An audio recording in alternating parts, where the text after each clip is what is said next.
Welcome to the Republican Professor. I'm your host, Dr. Lucas J. Mather. It is Tuesday, 9 December 2025, years after Jesus. Show of hands. How many of you have read Aristotle? Well, show of hand if you only have one arm. How many of you have read Aristotle? How many have read the primary sources, Nicomachean Ethics and the Politics? All right. Some of you not. Okay.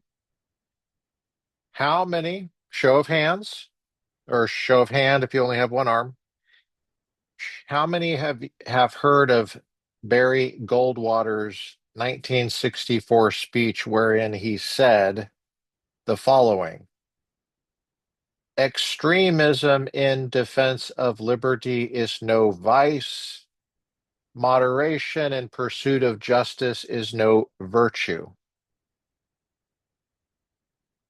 Some have heard it. Okay. How many know who wrote those for Barry Goldwater?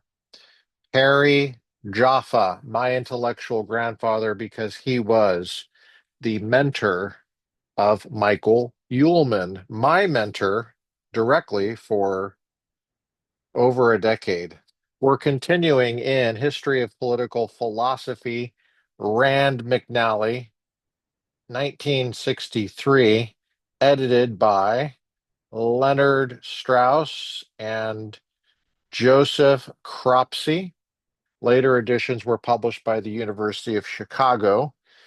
This has an entry by on Aristotle by Harry Jaffa. This is the third installment in that series on basic political philosophy. It's in the basic political philosophy section on YouTube. It's a playlist. Today we have a reading from Streams in the Desert, January 22nd. We also have a reading from Psalm 143, and we're going to do that in the King James Version of the Bible. Future episodes, we're going to start talking about some immigration. We're going to talk about Brexit for at least one episode, and we're going to talk a little bit about Islam coming into Christian cultures and how that relates to Brexit and the concern that Britons had that they were being ruled by bureaucrats who were unaccountable in Brussels. And what does that have to do with the United States and what's happening in the United States? Is there anything that we can learn from that whole thing? That's something I'm excited to get into. Definitely going to get into it before Christmas. I might even start it tomorrow. I had on my list to get into more of Stephen Macedo's The New Right in the Constitution tomorrow, but that might wait till Thursday. Another topic that we're going to do on the Second Amendment is women, homosexuals, and the Second Amendment, looking at federal court decisions. The homosexual decision is going to be Palmer versus District of Columbia. The women one is going to be Cayetano versus Massachusetts, which is a Supreme Court decision. So those two, you could imagine just one episode on women and homosexuals and the Second Amendment. Maybe I'll just make two shorter episodes. I don't know. It's not like there's not a lot to talk about in either one. I have a playlist on YouTube called Women and the Second Amendment. It's pretty full already. It's getting fuller. And so there's a lot of women out there that are happy to talk about the Second Amendment, what they feel about it. And some of them would probably come back on as many times as I ask them to come on and talk about it. So by the way, if you have any suggestions for guests, Phil, let me know. You know, throw a name in the comments or comments of toofs, Hebrew jokes. Okay, never mind. You didn't get that. Never mind. Okay, let's do it. Page 72. History of Political Philosophy. The entry on Aristotle. We're going to make a fair use of this to do a transformative reading. The following the definition of the polis, Harry Jaffa says on page 72 in the middle, the first book of the Politics is concerned in the main to establish two things. First, that the unity which constitutes the polis is complex rather than simple, that there are several forms of authority within it and not only one. And second, that the polis exists by nature and not by law or convention alone, and that the ground of authority in the polis is nature and not arbitrary compulsion. That was all one sentence. The last episode we did, where we stopped at page 72 in the middle, was on November 18th. You want to check that out? There was an episode before that where we started this entry on Aristotle by Harry Jaffa, my intellectual grandfather. Let's continue. Aristotle first attacks some, Plato and others, who fail to distinguish between political rule, royal rule, the rule of a household, and the rule of a master, treating them as differing only in the number of those ruling or the number of those ruled. A little later, he attacks others who maintain, others has quotes around it. Some had quotes around it. So these are words in Greek he's referring to, who maintain that for one man to be master of another is against nature and can be attributed only to unjust force. Those who hold that the distinction between a free man and a slave is altogether artificial maintain as well that all authority is conventional and that there is no non-arbitrary standard by which to distinguish just from unjust compulsion. The Platonic view seems in theory to be the extreme opposite of the conventional view, the conventionalist view. But in practice, it appears to have a certain resemblance to it. Top of page 73. In the idea of the good, Plato held to an objective standard outside human opinion, and hence outside human convention, which was the ground of all right action, whether by one man or by a polis. In the first book of the Nicomachean Ethics, Aristotle criticizes this doctrine in some detail. The most important result of this criticism, for present purposes, being that such an idea cannot serve as a guide to action. The good in itself will not serve the weaver, the carpenter, or the doctor, who will not discover from it what is good in cloth, in furniture, or in health. Acting man acts with reference to particulars. The doctor treats the not man in general, but this man. For example, Socrates. The doctor must know what health in general is like to treat Socrates. And he does know what such health is like because he knows what healthy activities of the body are like. But it is these and not an abstract goodness that are the tokens of the presence of that good thing, health.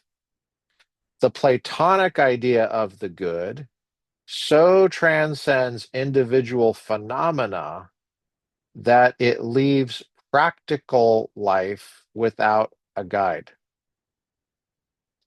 Remember, we are in Harry Jaffa on Aristotle in History of Political Philosophy, Rand McNally, 1963, edited by Leonard Strauss. And I have his social security number if you need it, just to double check. And Joseph Cropsey. Okay. Later editions were published by the University of Chicago Press and have a different person writing the Aristotle entry. But this is from 1963, the year before he wrote for Barry Goldwater running for president as a Republican. Extremism in defense of liberty is no vice. Moderation in pursuit of justice is no virtue. That's Aristotelean language. Let's continue, shall we? I think we shall.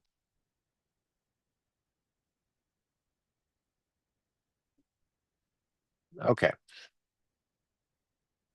But it is these and not an abstract goodness that are the tokens of the presence of that good thing, health.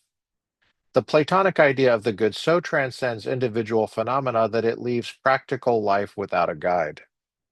So says Aristotle, Jaffa on Aristotle. Here, we might observe, is also the principle of the criticism of the Republic in the second book of the Politics. It is an impractical scheme and can no more guide the legislature than the idea of the good can guide the weaver, carpenter, or doctor. The Platonic teaching recognizes an objective standard, but it is impractical. The conventionalists deny that there is an objective standard. Aristotle maintains that we have in nature a standard that is both practical and objective. Aristotle undertakes to demonstrate both the aforesaid contentions, namely the differences of the different forms of authority and the naturalness of the polis, by tracing the growth of the polis from its first beginnings and its composition from its elements. Its first beginnings are the coupling together of male and female for the continuation of the species. Oh no, you didn't. Oh no, you didn't say that. Mm-mm. No, it's a spectrum. It's not just two, you know what I'm saying? Yeah, there you go. Male and female, baby.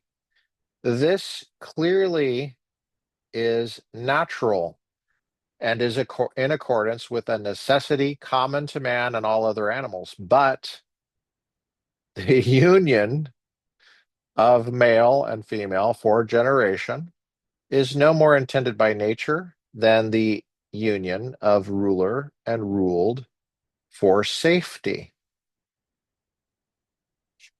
A foresight of the mind is the basis of ruling the body, as the ability of the body to do what the mind sees is needful is the basis for being ruled. Slave and female are distinct by nature as the functions of procreation and self-preservation, although intimately connected, are distinct. The right ordering of the family requires recognition of the differences between the two, which the barbarians fail to do by treating women as slaves. The family, arising from natural needs, is a natural community with a common interest binding its members, male and female, master and slave. Its structuring in terms of the foregoing distinctions is not adventitious, but is or should be rooted in an understanding of nature. The union of several families makes a village. We're on top of page 74 now. And of villages, a polis. When there are enough villages to comprise a polis, when the human and non-human resources of the several villages in combination enable the community to be self-sufficient. What makes a community self-sufficient? When it is able to lead the good life. The distinction between mere life on the one hand and the consequence of procreation and self-preservation, the good life, is apparent from the difference between the household and the polis. The union of families into the larger whole is in one sense no less natural than the union of male and female from the family, from which the family results. Every once in a while, I laugh either because of what he said or because I almost botched what he said. So if you hear me laughing randomly, it could be any number of things, okay? It could be just that you think I'm weird, and that's not necessarily the case. That could be your projection, but I'm happy to receive your projections if you want. That's fine. I'm hoping I'm getting this right here, but you notice that Aristotle, and Jaffa is bringing us through this. Aristotle likes to look around. He likes to pay attention to what's going on. It's not purely abstract like Plato. Plato is very abstract. And Plato is irreplaceable in political philosophy. You cannot get ahead by. In some ways, I'm taking a risk by starting here with Aristotle, and you might even say I'm taking a risk by starting with Harry Jaffa on Aristotle.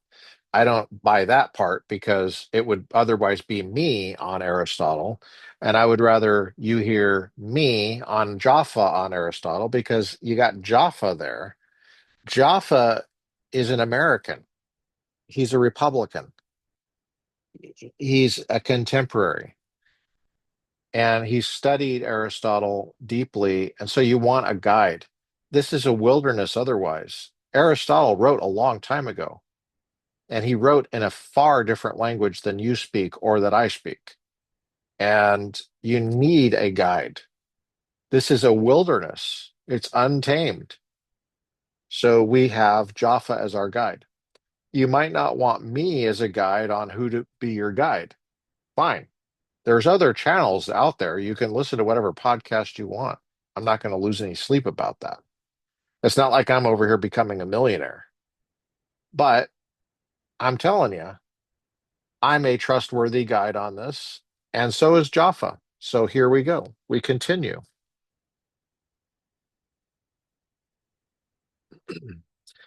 The man, well, I'll start with the last sentence that I read. The union of families into the larger whole. Well, I'll go back a little bit further. When are there enough villages to comprise a polis? When the human and non-human resources of the several villages in combination enable the community to be self-sufficient. What makes a community self-sufficient? When it is able to lead the good life. The distinction between mere life on the one hand, the consequence of procreation and self-preservation, and the good life on the other hand, is apparent from the difference between the household and the polis. The union of families into the larger whole is in one sense no less natural than the union between male and female from which the family results. The man who first united villages to form a polis was the cause of the greatest goods, says Aristotle, implying that deliberate action and not the kind of natural necessity that produced the family is the cause of the political community. That's huge. And I don't know why I don't have that check marked. I'm so disappointed in myself for not check marking that. I need a good pencil, guys.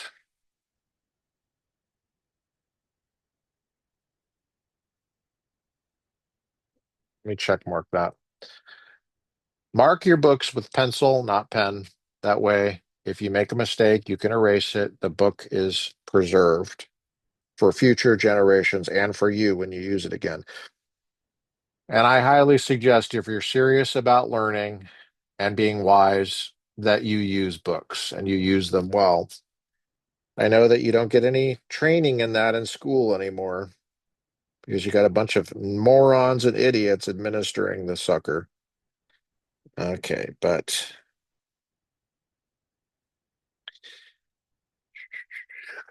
yeah, good. Deliberate action. Okay. The man who first united villages to form a polis was the cause of the greatest good, says Aristotle, implying that deliberate action, yes, and not the kind of natural necessity that produced the family, is the cause of the political community. The man who united the, so in other words, he's saying political goods are some of the greatest goods out there, and they're done deliberately. They're not done simply by you knock a glass off of a table and it falls to the ground because of the natural force of gravity. Then it's not a natural force of gravity kind of thing that brings about the greatest goods. It's deliberate. It requires deliberation. It requires action for reasons that can be articulated and defended and should be. And catch this, guys. Politics is exalted here. Are you catching this? It's exalted among human activities. Hmm. But the purpose of the polis is no less natural than that of the family, because ultimately they are one and the same. Whether we consider a man, a horse, a house, or a household, the nature of each thing is what it is when it is fully grown and completed.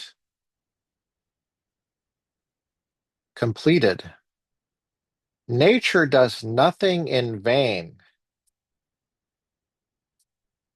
and she has endowed man with the faculty of reason and speech. This faculty is not what appears in other animals when they signify pleasure and pain to each other, nor is the polis like the beehive or any other non-human community. The beehive, remember that reference when we get to Plato. Okay. Nor is the polis like the beehive or any other non-human community which carries out the division of tasks by mechanisms of instinct. Reason and speech, not instinct, indicate the useful and the harmful, the just and the unjust. Okay. The common burdens and the common advantages must be divided and shared by rules which must themselves be decided upon by the sharers in the common good. What these rules are and how they are to be applied is what we mean by the administration of justice in the broadest sense. And it is participation in this which makes a man a citizen. Ooh, whole idea of citizenship there. Okay, in other words, let me just add this comment. I told you it's a transformative reading, right? Fair use transformative reading.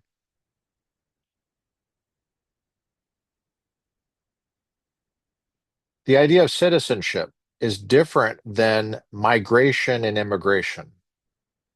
Someone could wander into a new territory with no intention of becoming a citizen or no clue about how to if they're not guided appropriately, and that there's not a process for this to happen deliberately. If it's accidental, what you're going to end up having is people that don't understand the ethnicity that they're trying to join or that they're in the middle of.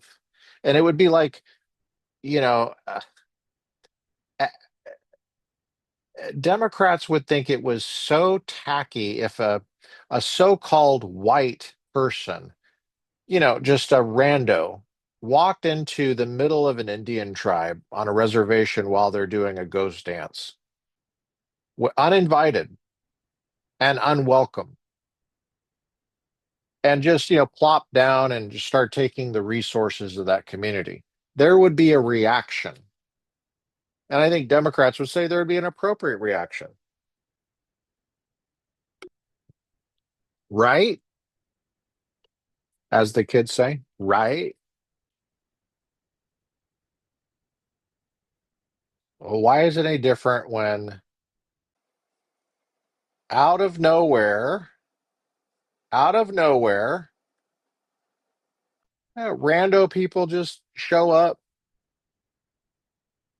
expecting to participate in a community where they don't even speak the language and they don't have no idea how the criminal justice system works or is supposed to work.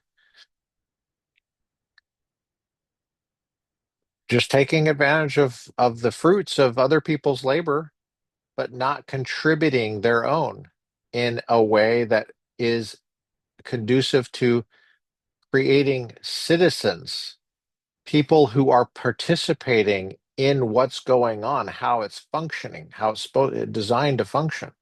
And what you end up doing is undermining the good things while taking advantage of the good things. Not cool, dude. Not cool. All right, let's continue. And it is participation in this which makes a man a citizen. And the partnership in justice is the political community. I think Democrats just think if you just plop down in California from a different country, then you're all of a sudden participating in the political community. Well, that'd be like me just plopping down in, an Indian reservation and just, yeah, good enough. I don't speak your language. Or even before the Indian reservation, I just plop down in the middle of a teepee before the reservation systems. Uh, I would be regarded as unwelcome. Not cool, dude. Now, it doesn't mean that under certain circumstances you can't join. There are all sorts of people that joined Indian tribes. So how do you think they came to be in the first place? It's not like they were handed down from heaven by God. There were these exchanges of people all the time, and oftentimes under unwelcome circumstances. But in a sophisticated system like the United States, it's got to be deliberate, and there's got to be some rules and reasons how this happens. Unless you're going to undermine it, just undermine it. Okay.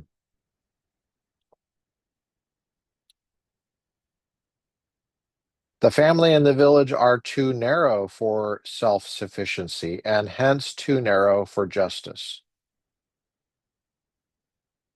Okay. Hence, the polis is the only community adequate for the fulfillment of man's specifically human potentiality, must be prior to the family. The polis, as the only community adequate for the fulfillment of man's specifically human potentiality, must be prior to the family in one of these, must be prior to the family in one of the senses that an oak tree is prior to the acorn. The polis is also prior to the family, as in our former analysis, the chair is prior to the carpentering which produces it. That is, it is prior in the order of final causality. The polis is also prior to the single human being, as the whole man is prior to the hand or to any organ of the whole.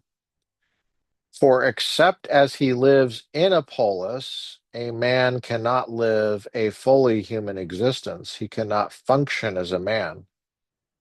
For man is a rational and political animal. He's the rational and political animal. To comprehend Aristotle's famous discussion of slavery, we're on the bottom, page 74. History of Political Philosophy, Rand McNally, 1963, edited by Joseph Cropsey and Leonard Strauss. Okay. And we're on the Aristotle chapter written by Harry Jaffa 1 year before Barry Goldwater ran for president, and Harry Jaffa penned his most famous speech.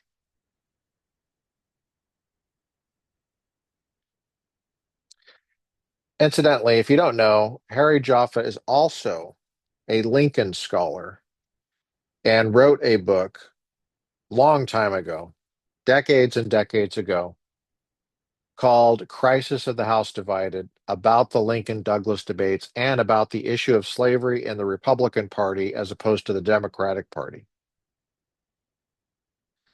And the issue was about slavery. Okay.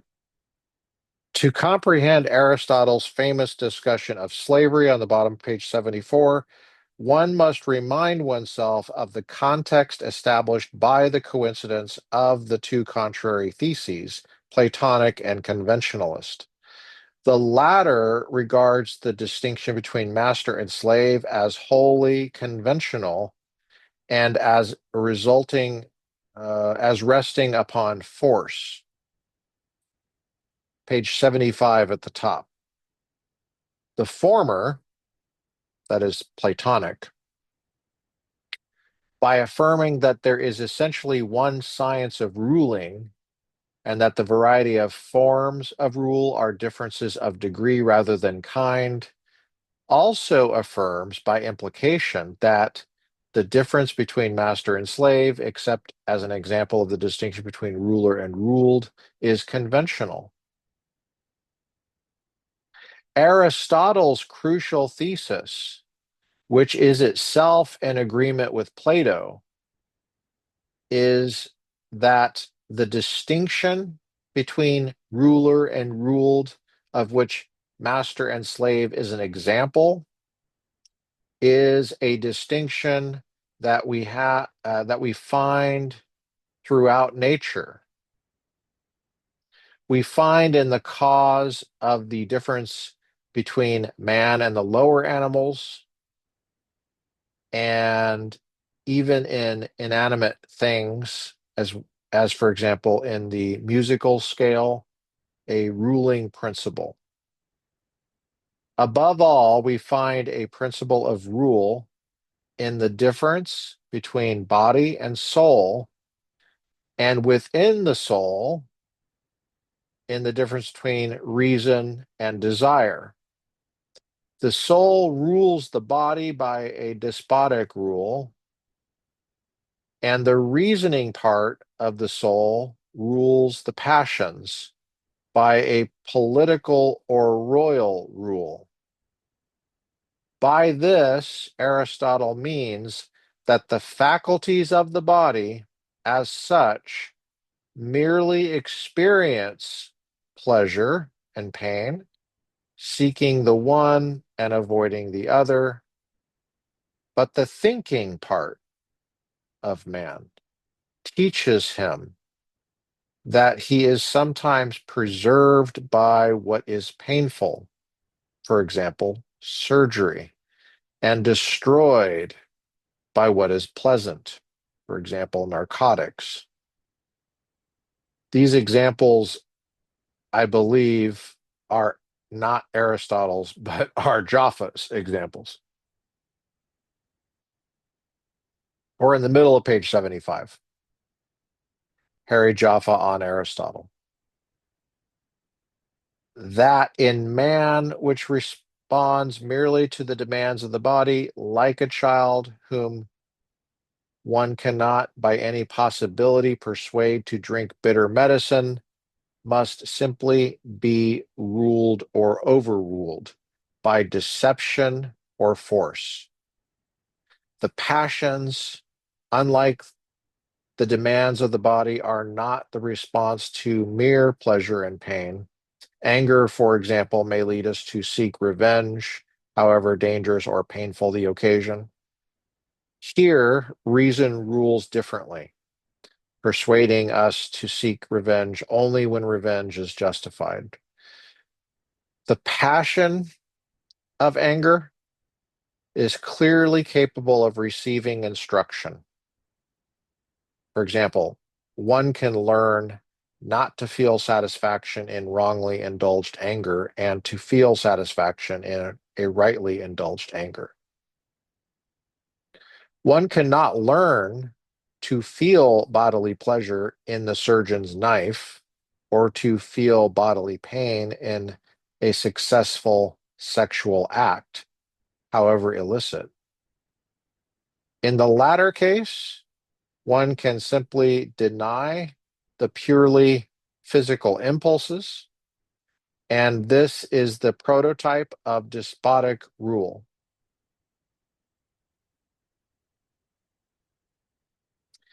In the former case, one can discipline one's affections to move of themselves in the directions judged good by reason. Trained obedience, as distinct from brute direction, is the characteristic of being ruled politically or royally. Bottom page 75, History of Political Philosophy. Joseph Cropsey, Leonard, Strauss, Rand McNally, 1963, Aristotle by Harry Jaffa. Perhaps the simplest explanation of what Aristotle means by natural slavery is that it is an example of the relation of the body and soul, in which the body of one man is related to the soul of another. If there is a man with a mentality like that of a child who cannot perceive that it is sometimes good to take bitter medicine, then he must be ruled like a child for his own good. But such a man cannot have a good of his own as a normal child can have. Page 76 at the top. That is, the child must be ruled by his father in order that he may eventually become a good man, independent of his father's commands. But the natural slave, being a grown man who must be ruled as a child, can never be a complete human being. Properly speaking, he is not a grown man, although he may have the body of one. He is a part, not a whole, and he may become part of a whole only as he belongs to another in a sense in a sense comparable to that in which any grown man's dead sorry I screwed that one up. he he is a part, not a whole, that he may become part of a whole only as he belongs to another in a sense comparable to that in which any grown man's body is part of him, namely as an instrument of his intelligence.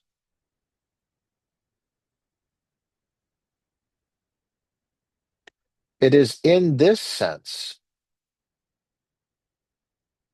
that a natural slave is property. In other words, he is an instrument for action by a soul able to live a good life. He is properly part of the household because even as an instrument of action, he is capable only of the uncomplicated actions which are directly concerned with the business of the household, the business of providing material conditions for the preservation of life. Noble actions are not possible for one who cannot do noble things for their own sake. And a natural slave is bereft of the higher functions of the soul. That there are natural slaves in the aforesaid sense is the universal experience of mankind. Today, we call them mental incompetence, among other things. Uh, Let me just interject here a politically incorrect reference. Um, when I was a kid, people used to call each other retards, the term retarded. I mean, it used to be a common word of derision for the kind of thing that he's talking about here. And that term has fallen out of favor, of course. And apparently, Donald Trump has brought it back into favor, and that is the subject of much commentary in the present time. And I'll leave you to that. But there's different words for it: idiot, idiot savant. Sometimes these folks are very highly functioning, uh, but they do fit the description, like Rain Man, for example. If you've ever seen the Academy Award winning film Rain Man by Dustin Hoffman, um, and Com Truise, then you know what I'm talking about. I love that film. It's got a great soundtrack. Okay, so today we call them mental incompetence, among other things. Aristotle is emphatic that those who are called slaves, but who are in fact competent, are not slaves by nature, but by law and convention only. And the slavery of such men does rest at bottom upon force. There is a common interest which unites natural slave with natural master, but this is not true when unjust law and force alone are the ground of the relationship. Who is truly a master and who is truly a slave depends on then upon the intrinsic characteristics of master and slave. The Platonic thesis is wrong in that it makes one man the ruler of another because the former possesses a certain kind of knowledge. Aristotle admits that there may indeed be a science of ruling slaves, but he denies that it is the possession of this science which, in the first instance, entitles man to be a master. Rather, does such a science profit a master in his use of slaves? Just, I might be screwing this sentence up too.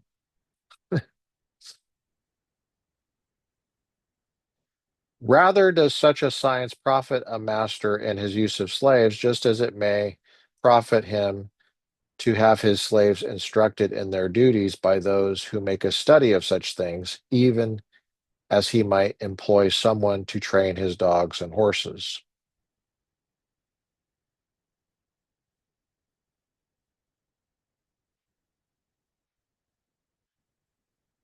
The discussion of the relation of master and slave forms the first part of Aristotle's treatment of the household and the polis as a compound of communities is essentially a compound of families or households.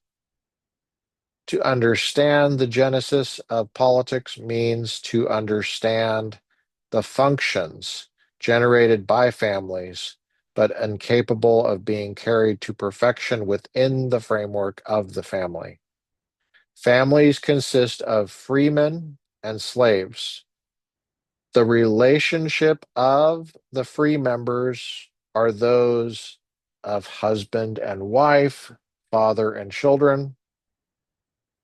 The rule of the husband is a kind of political rule in that both husband and wife are rational beings, reason being naturally stronger in the man.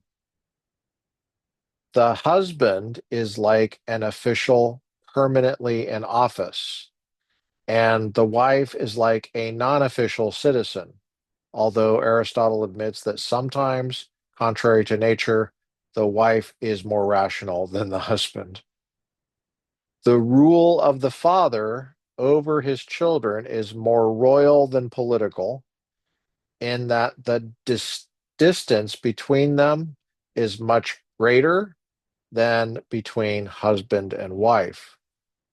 But the kind of direction he gives them is entirely different from that which befits slaves, who remain permanently subordinate while the children eventually become full citizens. Page 77 at the top. So I don't know if you can see this, but there's no reference to race as a basis of natural slavery here. Okay. Seeing that? The exact purpose of Aristotle's elaborate discussion of the household in Book 1 of the Politics is the subject of much difference of opinion, and each student can form his own judgment only on the basis of the most detailed consideration. Here, we can but yet set down some guidelines.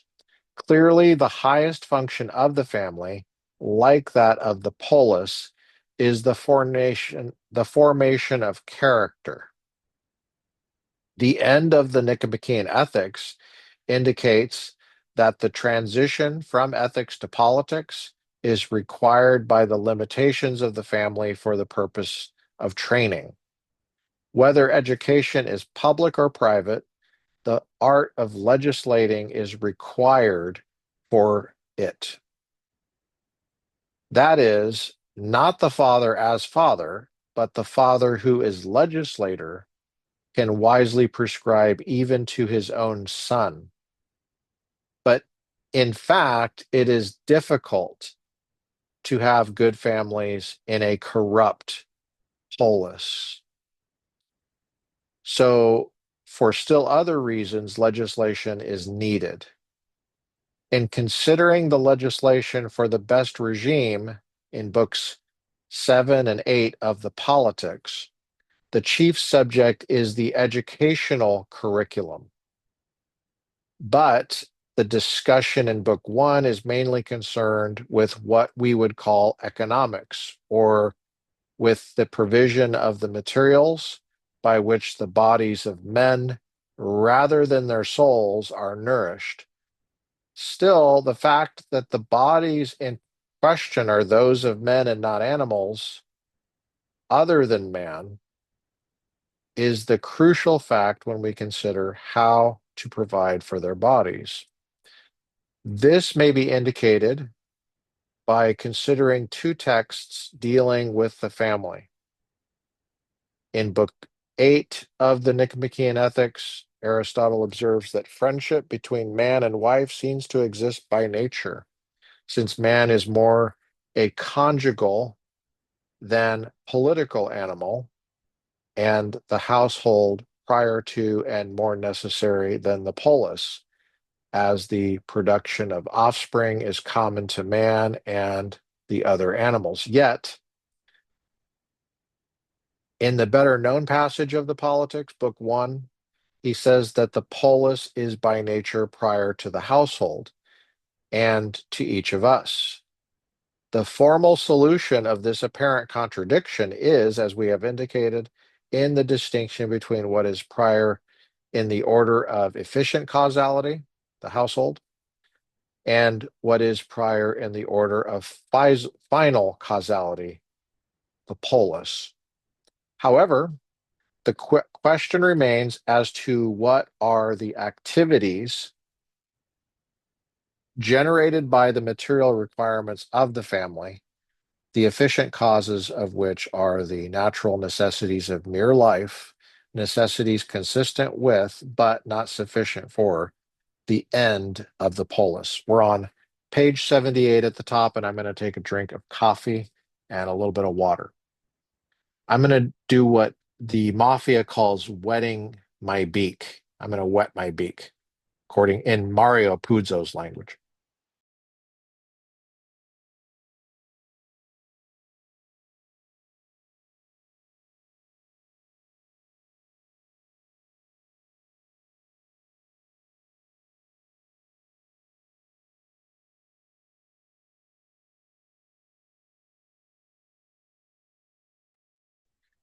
Incidentally, this discussion of observing the conditions of rule in the household and making the distinction of nature and convention is a very important aspect of Jaffa's understanding of ending slavery in the United States by the Republican Party. And Jaffa was a Republican. Jaffa is as anti-slavery as it gets as a good old Republican, as a Barry Goldwater acolyte. And what I'm trying to do is show you the application of classical political philosophy to American politics. And I think this is done fairly well here. It does require a lot of attention to philosophy, and philosophy requires a lot of attention and patience and empathy to a lot of, and I think history does too. Uh, for most of human civilization, they didn't have what we call political correctness, where people get all uptight about how you talk about things like that. So nowadays, people don't talk about some of the most obvious things that most people would not have even questioned, except unless you were in like a totalitarian or authoritarian regime where free speech and free thought were dictated by bureaucrats, like in 1984 or something, and you felt like you had to talk a certain way. Um, but he's just referring to what everybody knows, that there are special kind of people that are the natural slaves. That's what he's saying. That's his words. And Aristotle takes himself just to be describing this in a theoretically robust way, describing it in a way. He's doing political phenomenology. That's what he's doing. Okay, let's continue. Um, the analysis consists of two main parts. We're on page 78 at the top, History of Political Philosophy, Rand McNally, 1963, edited by Joseph Cropsey. I almost said Joseph Story, geez, and Leonard Strauss. We're in the Aristotle entry by Harry Jaffa, speechwriter for Barry Goldwater, one of the most famous Republican candidates in history, even though he lost so badly.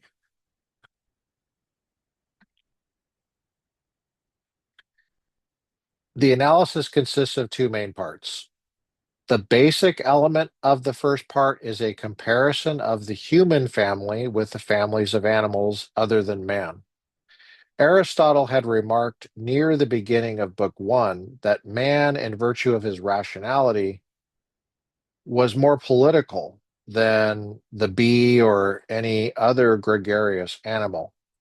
But the implicit comparison with the beehive was defective in this, that the beehive does not require institution as does the polis, and therefore is, in one sense, more obviously natural.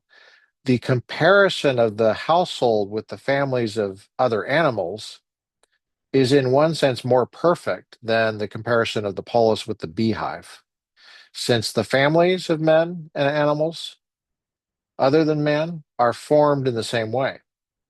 Deep consideration of the similarities and differences of the families of gregarious animals seem to reveal the emergence of the conventional form of the natural in the human family by a kind of necessity, and to reveal how nature remains the norm for convention, even as convention replaces nature as the cause of the material conditions of life. We're in the middle of page 78. The arts or sciences dealing with the household fall into two classes. First, there are those concerned with household management, which refers to the right use of the goods of the household. Of the goods of the household, there are two kinds: tools or instruments, and materials. A shuttle is an inanimate tool, as a slave is an animate one. Fleece is material for the weaver, as bronze is for the statuary. Second, there is the art or science of acquisition. Strictly speaking, it is not an art of the household, since it is not carried on by the household or in the household, but it provides materials and tools by which the work of the household can be carried on. Of the goods that must be provided, food, of course, is the most important. I would say water, but okay, food. And nature provides not only men, but all animals with food. Some animals are flesh eating, others grain eating, and nature points out the proper food to each and provides for each the food for which it has adapted them.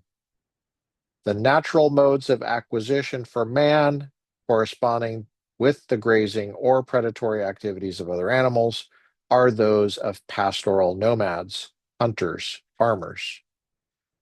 The hunters, Aristotle divides into brigands or pirates, fishermen, and the hunters of fowl and game. In a summary statement, Aristotle lists nomads, farmers, brigands, fishermen, hunters. Brigands are now separated from the other hunters, and still later on, Aristotle includes the art of war as a part of the art of hunting, the hunting of human beings for the purpose of reducing to servitude those who are by nature slaves and who resist enslavement. Brigandage is a natural mode of acquisition, and war for the sake of enslavement as a part of the art of acquisition are the striking features of this analysis. The explanation, whatever it may ultimately be, certainly derives from the idea that nature provides man with the necessities of life, even as she provides the other animals. If plants exist for the support of animal life, then the lower animals exist for the higher, and all animals, the lower animals exist for the higher, and all animals, or such as they are serviceable to him, must then exist for man. Since a slave is something less than a full human being, he too is a legitimate object of acquisition. This is according to Aristotle, according to Harry Jaffa in History of Political Philosophy, Rand McNally, 1963, edited by Joseph Cropsey and Leonard Strauss, later editions published by the University of Chicago. I got to scratch my ear for a sec.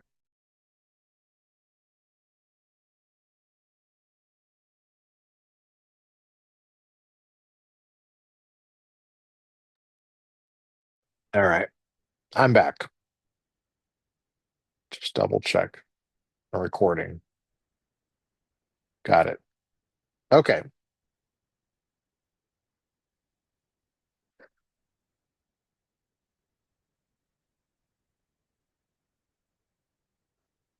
Remember, Aristotle's not a Christian.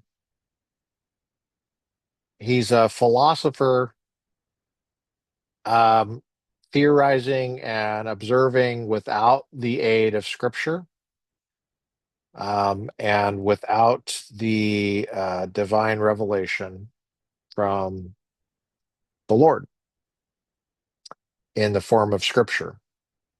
So, does that make a difference in how he looks at slavery? I don't know. You tell me. Let me know.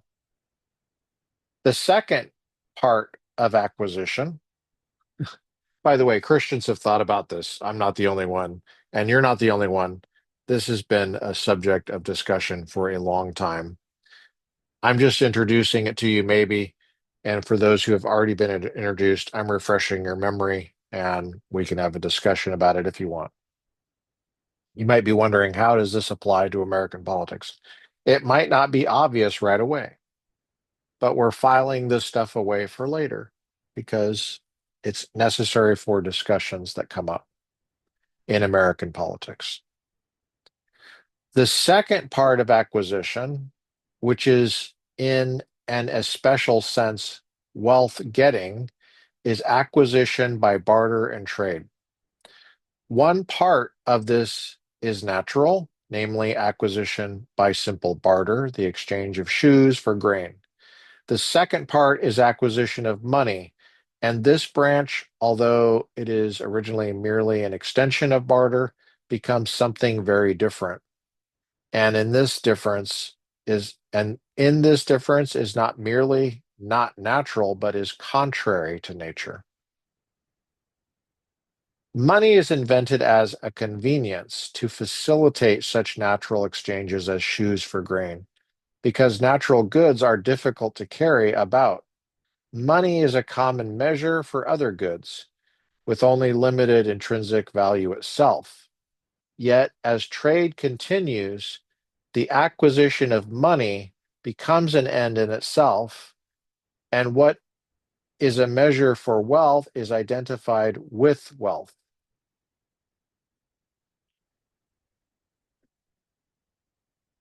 Finally, money is earned not only from the exchange of goods other than money, but from the exchanging of money, from usury. This is wholly unnatural and hence bad. Why does the human faculty of reason lead to such degeneration, proceeding as it does from the extension of natural barter through the use of money to the final corruption of usury? Natural wealth is limited by the needs of the household. For example, the amount of fleece by the amount of cloth needed for uh, clothing, the amount of food by the hunger of a limited number of stomachs. But every art is unlimited with respect to the good at which it aims. Medicine does not aim at a certain amount of health, it aims at as much health as possible. Once wealth becomes an end, as it is the end of what we today call economics, it seeks not the amount of wealth needed by the family, but simply wealth. Yet the connection of economics with the family remains in this fact. The family originates in the need to perpetuate life, and economics seeks to accumulate goods that are serviceable for life. That is, it seeks goods that either support mere life or that gratify the appetites necessary for the preservation of life. The drive for accumulation is rooted in the enjoyable excess of those pleasures which are originally the natural concomitants of the preservation of life. Such excess is the natural enemy we might say, of the perception of the difference between mere life and the good life. And for this reason, Aristotle condemns it categorically. I'm going to read that sentence again.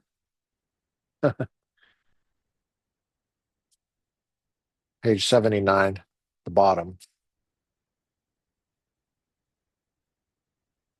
Uh, the drive for accumulation is rooted in the enjoyable excess of those pleasures which are originally the natural concomitants of the preservation of life. Such excess is the natural enemy, we might say, of the perception of the difference between mere life and the good life. And for this reason, Aristotle condemns it categorically. Page 80 at the top. Still, Aristotle admits that the art of acquisition is part of the art of the statesman. And he nowhere excludes the possibility that even usury may be sometimes useful. The polis needs the specialized vocations of the arts of acquisition and of medicine, since the families need the benefit of their skills, and the family as family cannot provide them. If we compare the two branches of acquisition, we must notice that at the center of one is a species of war, and at the other is trade.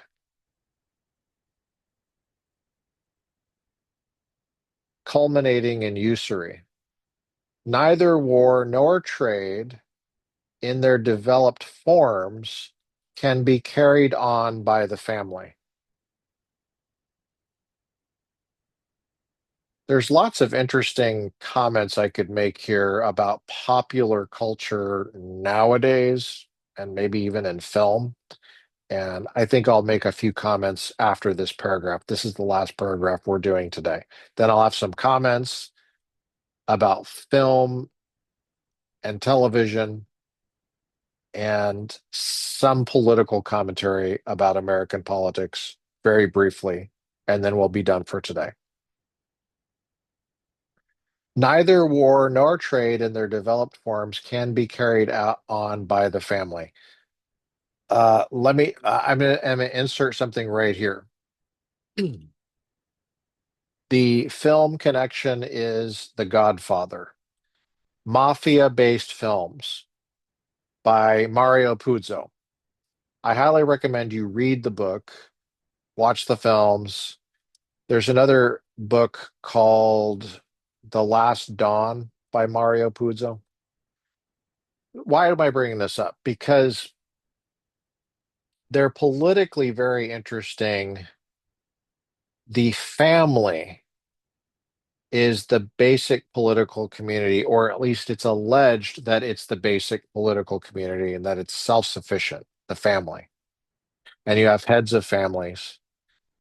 And it's a political unit as opposed to the political community that they're embedded in. In fact, they're they're uh, they're really outlaws within the political community, that these families, and yet it's claimed in the books and in the film from the perspective of the mafia that this is actually true and right and just as an alternative form of justice and an alternative form of political community.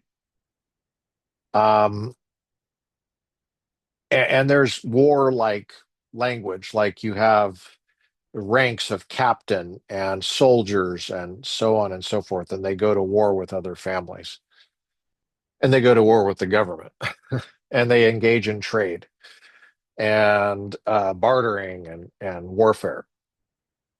Um, okay, I just wanted to make that connection because I actually think that if it's done well, those films and books can be used in political philosophy classes, and it's entertaining as well as informative and interesting to talk about.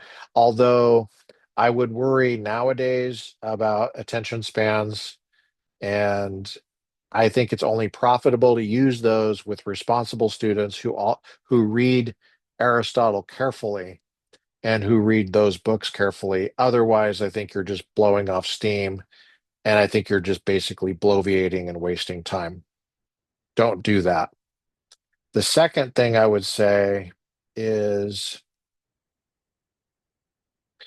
take, for example, the tariffs.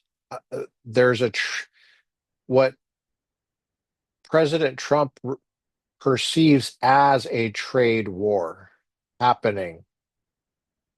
So um, sometimes the distinction between trade and war, it is claimed, is not clear. It's blurry. And I think tariffs were used as a way to clarify what was perceived to be what really was happening, which is a war in the model of war, but it's done through trade.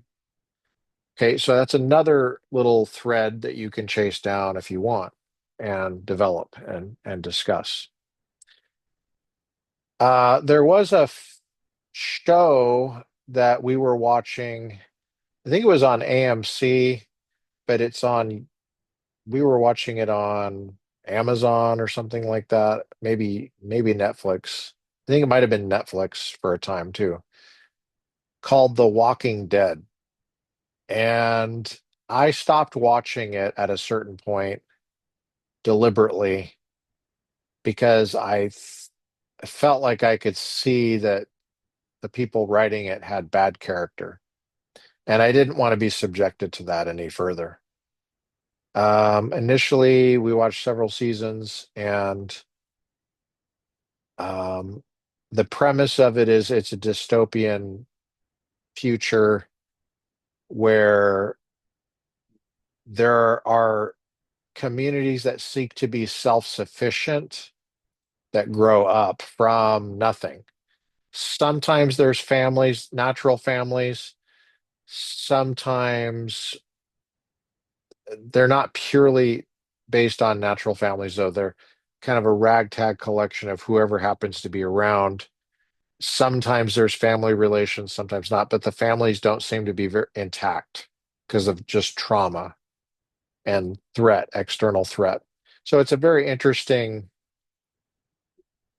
um, visual and hypothetical about what something like that might look like, although I don't recommend using it for teaching purposes at all.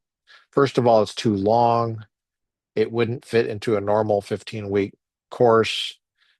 Um, it's just too much material, and it could be a bit traumatizing and traumatic, where that takes away from the learning experience. And like I said, we stopped watching it at a certain point because became convinced that the people writing it either had no idea what they were doing, or maybe there was a change of hands at some point and the new people didn't know what they were doing or had no moral compass. And so I'm not interested in that. I'm not interested in people that don't know what they're doing as far as writing goes. So we got other things I got to do. Okay, let's continue. Thus, we see that political activity is generated by the requirements of the human family, even though the human family originates in the same necessities as do the families of beasts. To some extent, war and trade are alternative modes of acquisition, and Aristotle seems to praise war, or at least just war, while condemning trade, or at least its extreme form. The root of injustice seems to be the abolition of the limits upon the desires of the body of which man alone among the animals is capable. Perhaps the extreme of trade culminating in usury, is more akin to the abolition of those limits than is war. Whether or not this explains Aristotle's judgment, it is clear that nature has established limits for human life, no less than she has done for the other animals, however much she has left in the hands of men to enforce those limits. Today is Tuesday, 9 December 2025, years after Jesus. This is the third episode in the series on Aristotle by Harry Jaffa in History of Political Philosophy, published by Rand McNally, edited by Joseph Cropsey and Leonard Strauss. We're on page 80 in the middle. That's a nice stopping point. That's where I wanted to get to today. The next sentence that we'll read is the second book of the Politics consists of these main parts. So we're in the second book next time of the Politics by Aristotle. And that will proceed apace.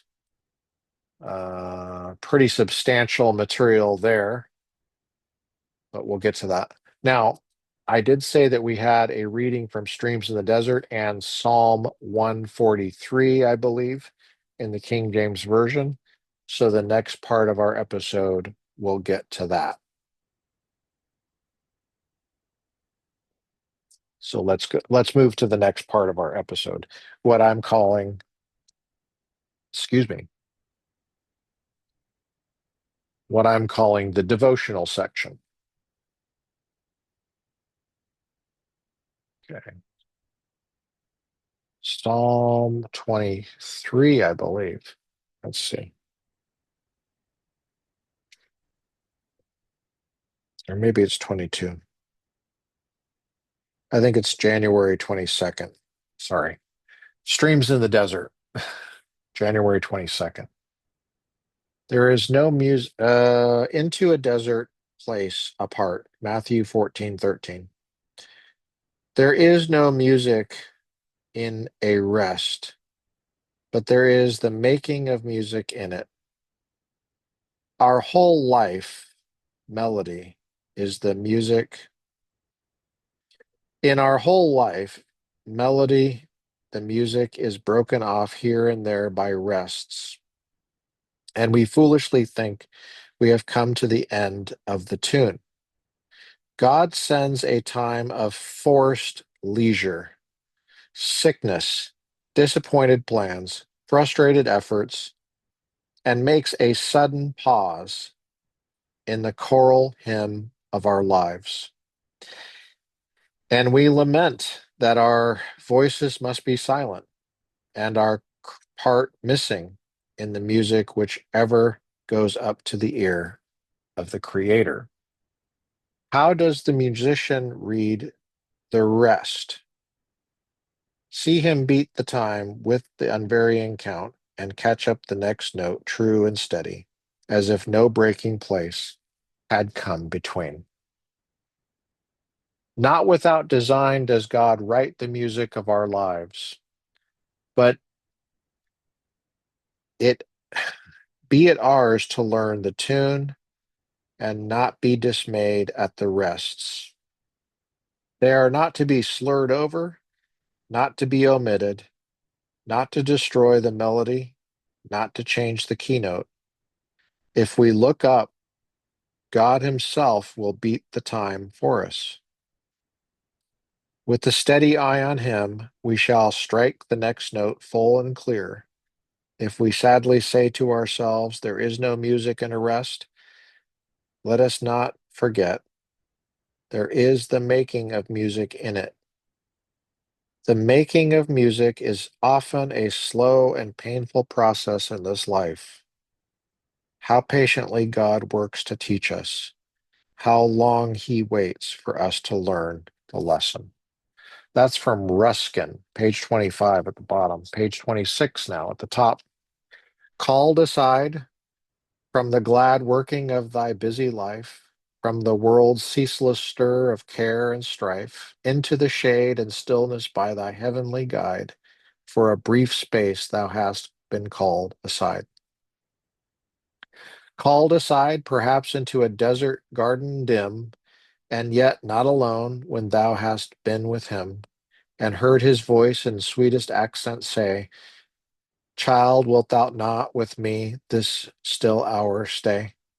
Called aside and hidden paths with Christ thy Lord to tread, deeper to drink at the sweet fountainhead, closer in fellowship with him to roam, nearer perchance to feel thy heavenly home.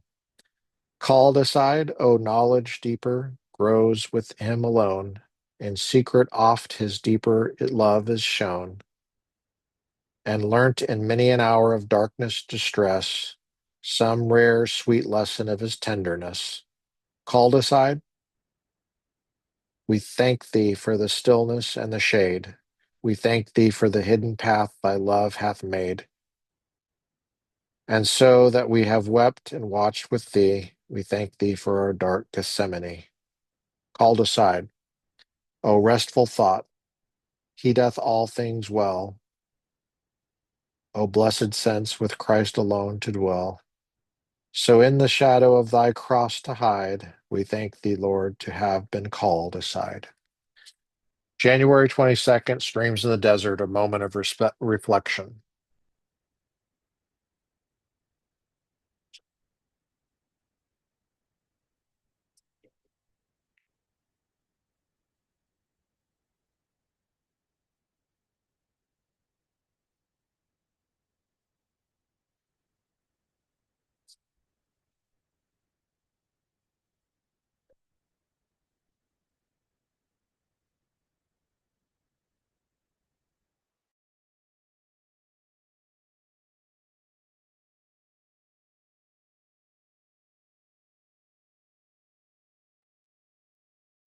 Incidentally, I remembered something I was going to say, a contemporary application from the Aristotle reading that we did today. I started during the Biden years, remember those scary times? And then 2020 going up to them. Um, I started following accounts on Instagram, and I've referenced this on the podcast before, of these Maha people, these prototype Maha people, a lot of them women, a lot of them women who were developed an entire critical language around the censorship of Instagram and Facebook, which were Democrat propaganda incubators, basically. They were working toward censoring any criticism of the response to the virus. And even me, I'm nervous saying that because I'm still censored. The Republican Professor podcast is still to this day, right now, 9 December 2025, still to this day, censored by the Biden administration through its proxy, the Democrat platform of YouTube. Still to this day, they still censor to this day Lance Wallnau's episode from 2022, which is on Apple Podcasts. You can listen to it. You tell me what's dangerous about that. And Heidi St. John's episode from 2022. Still to this day, for political reasons, we're centered around the response to the virus that came out of China in 2020, 2019, 2020.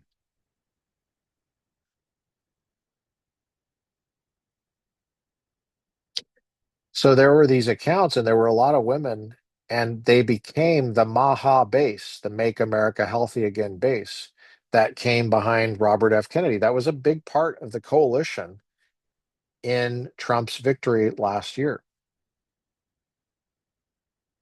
And it still is. A lot of those people I was following, they were attempting to have a self-sufficiency in their own household. That was the theme, the Aristotelian theme that I would say it's an anti-Aristotelian theme, ironically, because they otherwise would like Aristotle for all sorts of reasons, but and it was anti-Aristotelian in this sense that there was a quest to become self-sufficient without the government because the trust in the government was so low. And so the idea was to have as much self-sufficiency as you could, buy a homestead. Remember, everybody was moving out of, not everybody, but a lot of people with some means were moving into rural locations. And in fact, I just had one on. Lisa Ekman came on last month. Was it last month or the month before? Might have been last month. I can't remember. It was definitely in the fall. And she's a MSW JD, MSW from DU, University of Denver, a JD from Georgetown, you know, a government person, NGO person, worked for Senator Ted Kennedy, Democrat, who did a 180 in 2020, went out and bought a farm, bought an AR-15, bought an assault rifle, and wanted to be self-sufficient, got a bunch of chickens, I think some people are like shearing lambs for wool and stuff like that. Well, it's an interesting observation. What would Aristotle say about that? Well, he would say you could do the best you can to be self-sufficient as a household, but you're going to need other households to be self-sufficient. You're not going to be a polis. So you're going it's a natural reaction when you don't trust the polis because the polis has lied to you. Uh, for you to pull back and go basic and try to have the household do more. But Aristotle it would say that Jaffa would say that Aristotle would say that the household is not enough. The polis is still needed. You have to re-engage with other households and become a citizen. You cannot just hang back. There's a guy that we listen to. We've been listening to it for a year. We don't catch even most of what he does, but he's entertaining and interesting sometimes. His name is Chad Wright, and he's a Navy veteran like I am. Um, he defended last year not voting. He lives on something like 700 acres in Georgia and does squirrel hunts every day. And he's one of these guys that tries to be self-sufficient as much as possible. Yeah, and I think Aristotle would say you still need other households. You're going to need to be a citizen, bud. And the citizenship has to be engaged for that, for your household to be making a positive contribution in the polis. That's all I want to say about that. If you don't know who these people are, then I'm not going to tell you any other accounts because um, you can find them if you want to find them and follow them if you're interested in following them. Thanks for joining me on the Republican Professor. Okay, now, sorry, I haven't done the Psalm yet. I'm going to do the Psalm 143. Yeah, 143 is coming up. King James Version.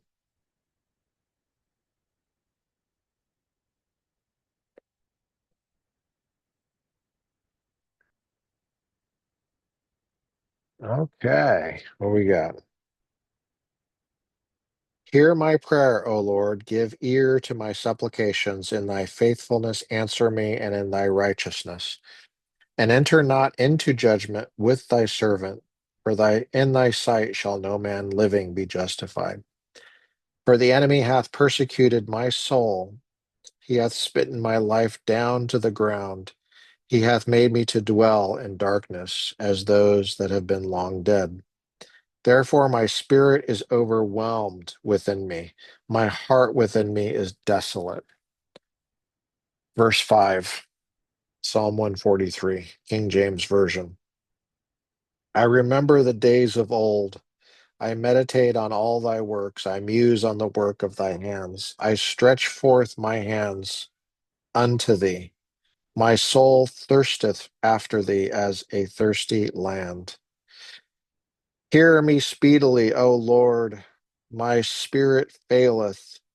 Hide not thy face from me, lest I be like unto them that go down into the pit. Cause me to hear thy loving kindness in the morning, for in thee do I trust. Cause me to know the way wherein I should walk, for I lift up my soul unto thee. Deliver me, O Lord, from mine enemies. I flee unto thee to hide me. Teach me to do thy will, for thou art my God. Thy spirit is good. Lead me into the land of uprightness. Quicken me, O Lord, for thy name's sake. For thy righteousness' sake, bring my soul out of trouble.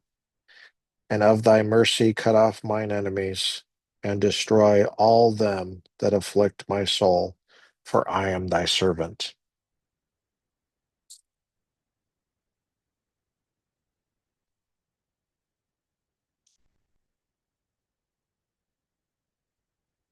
Psalm 143, King James Version, a moment of reflection.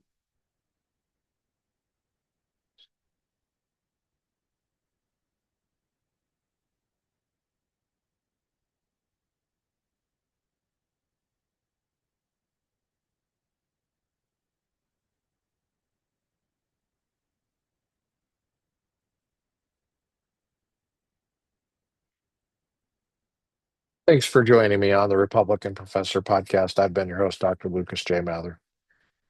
It's Tuesday, 9 December 2000.